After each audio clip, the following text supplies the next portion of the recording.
Olá, entusiastas do mundo automotivo! Uma das manutenções periódicas cruciais para veículos automotivos é o procedimento de alinhamento da direção, particularmente relevante no contexto brasileiro. Por quê? Bem, no Brasil, as condições das estradas nem sempre se assemelham às superfícies asfaltadas de alta qualidade encontradas em outros países. Pelo contrário, é comum depararmos com estradas repletas de crateras e imperfeições no asfalto. Portanto, de modo geral, as fabricantes recomendam que o alinhamento da direção seja realizado a cada 10.000 quilômetros.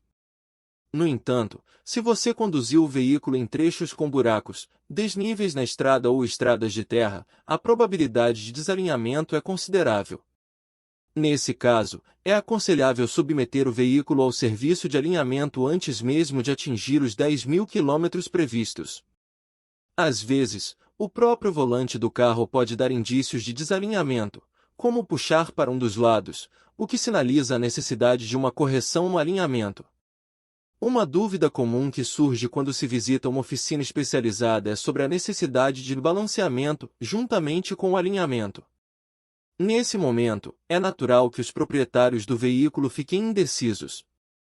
Então, será que é realmente necessário realizar o balanceamento? Nem sempre.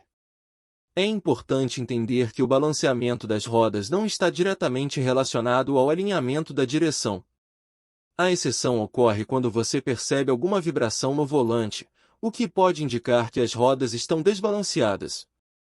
Caso contrário, se não houver essa sensação de vibração, é suficiente realizar apenas o alinhamento, efetuar o pagamento e seguir em frente com confiança.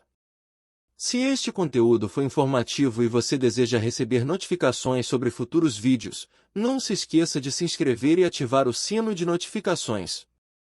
Além disso, lembre-se de que também pode acompanhar meu perfil no Instagram, além do YouTube. Agradeço pela sua atenção e aguardo você no próximo vídeo.